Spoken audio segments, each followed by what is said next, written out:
Hello, I hope you're doing well. Welcome to our session on ending medicalization of FGM. My name is Winnie Barawa, and this is a lesson that is done in partnership with the University of Nairobi, the Girl Generation, and ACAF, which stands for Africa Coordinating Center for Abandonment of FGM. So if you've been following on this series, by now you've understood that we've done like all the sessions on the curriculum that promotes ending of the practice of FGM. So in this lesson, we want to look into current trend in the practice of FGM that we call medicalization of FGM.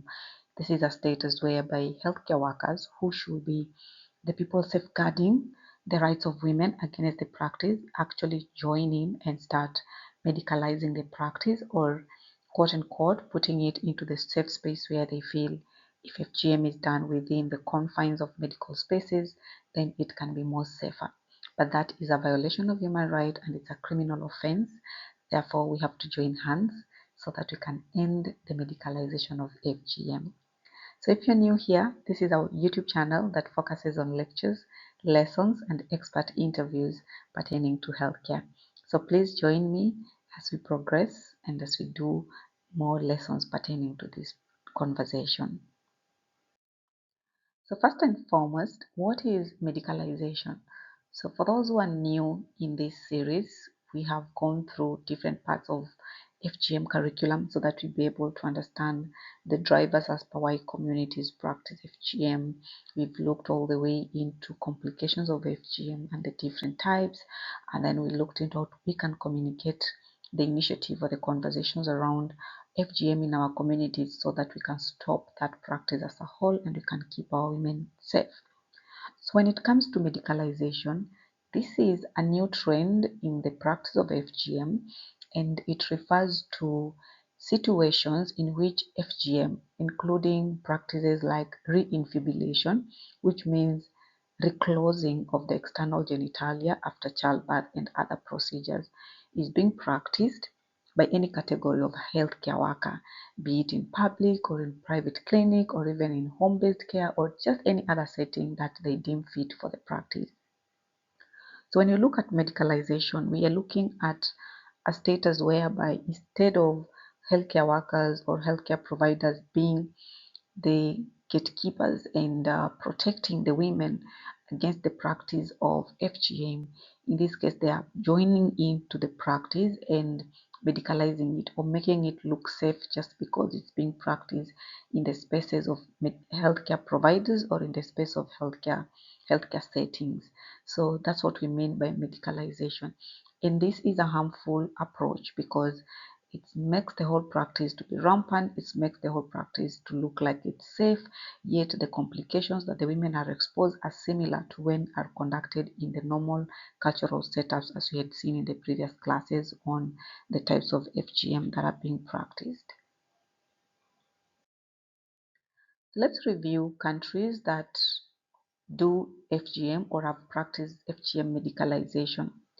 In our first sessions, when we were doing the prevalence of FGM, we saw that there are different trends that are coming in around FGM, and we discussed that a few people or communities prefer to seek FGM services in the confines of other countries or cross-border cutting. So they'll go to countries where the FGM is still leniently handled, and so they go do it there, then come back to their own country where the rules are tight or where the rules are very stringent and they tend to punish the perpetrators heavily.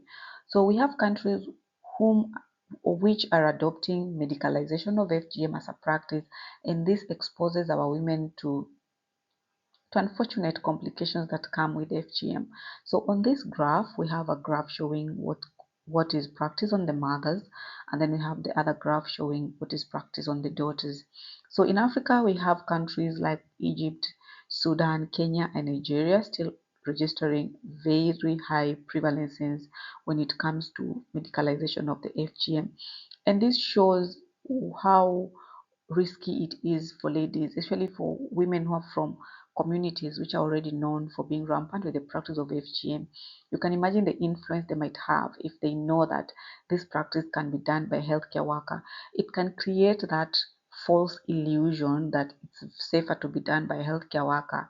Therefore, it can propagate that narrative that they can have this done by healthcare workers and it's going to look like it's the safest way to go. So medicalization is not allowed, and therefore it is still treated as a criminal offense in the confines of legal practice, and therefore somebody can lose their licensure, or they can get to be confined, or can actually earn themselves a jail time just by perpetrating FGM.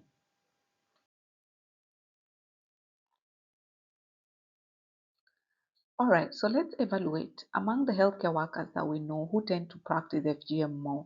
So the health practitioners who perform FGM across countries varies. Also looking at the African countries, the practice varies depending on the country. You find that we have Egypt, where the practice is rampant against the doctors vis-a-vis the nurses and other healthcare workers. Then we have in Kenya, where doctors tend to practice, but nurses tend to practice more. And then we have in Guinea, the countries in West Africa now, there's a spread out where there are doctors involved, but there are also nurses and midwives that tend to practice this.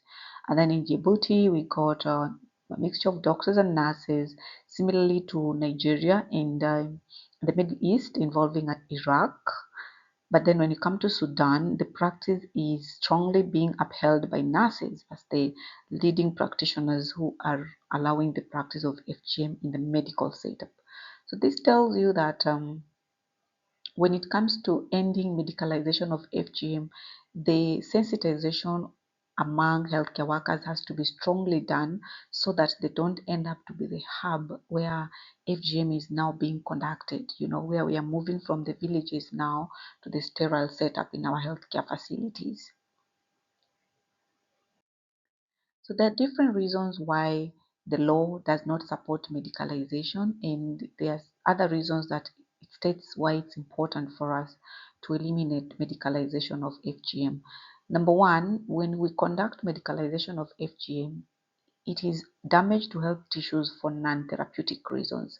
Why would someone be circumcised or undergo FGM just because it's in the presence of a healthcare worker? There is no therapeutic reasons for that. So this is literally physical damage that you're conducting to a healthy tissue.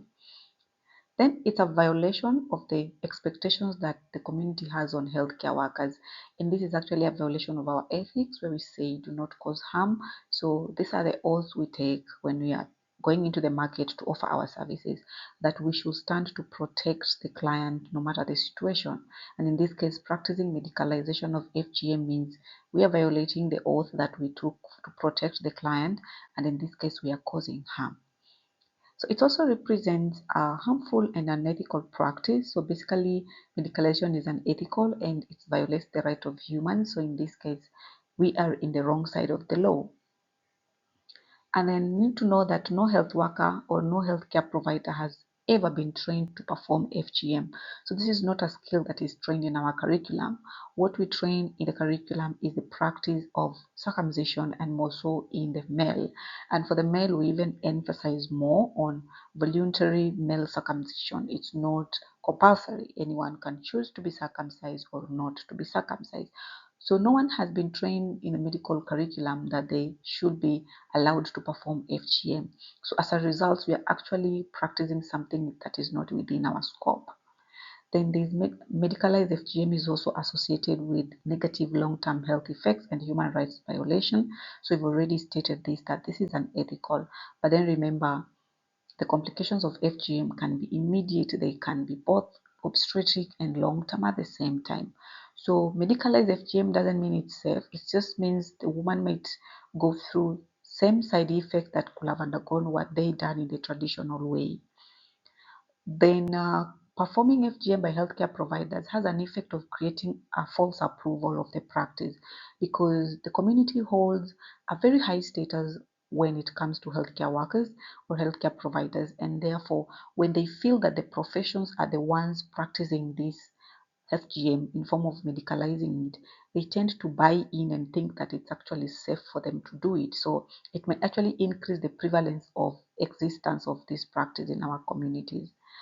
And just to know, it contravenes the government-wide policy on banning away any form of FGM. So remember, the government has banned any practice of FGM. So therefore, if you medicalize the practice of FGM, it contravenes what we have committed as a government and as a nation, that we stop any form of FGM in our communities. And lastly, we need to first also understand why FGM is ending up looking like it's being medicalized. So just like we had drivers for practice of FGM in our first lessons, and if you've not watched that video, you can find it in our playlist. That is a combined playlist on this series on FGM, or you can get it in the gender and sexuality playlist. We have highlighted different drivers that make communities to practice FGM. And in this case, even for the medicalization, you can still find reasons that drive the communities to do this. And one of it is religious reasons, where partly people still believe it's a religious requirement that women have to go through FGM. Then we have circumventing the law. Some people have just learned the ropes of how to not adhere or abide to the law, or they just want to make extra coin by practicing medicalization.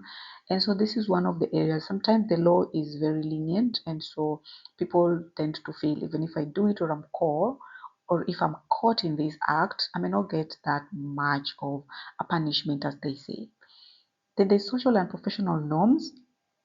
Again, the leniency in supervising the practice. You find that due to lack of consistent or regular checkups on the scope of practice among the licensed team, you find that sometimes these norms get to be easily violated because nobody's following up, nobody's auditing the practice in the different setups of facilities. Then reduce healthcare effects. There's an assumption that if FGM is conducted in the confines of medical practice, then it's safer. But that's a lie, because you have seen in the discussion that provided it's an FGM done, regardless of the type, it can produce similar complications just like the ones that are done in the community level. Then share beliefs of the community, which is very tricky, because you find sometimes that the healthcare providers who are performing FGM, they are originally members of the community. So they have lived in this practice for so long, they actually feel if they fight and they try to sensitize the community against it, they feel like they're being traitorous, or they feel like they're deceiving and they are becoming enemies of their own community. So that sense of belonging, that this was part of our practice, can actually stimulate some of them to initiate medicalization of the practice. And lastly, there is the component of income, where some of the healthcare workers use medicalization as a source of income, where they get to be paid to undergo the practice, or they get to earn extra income when they conduct it on the client.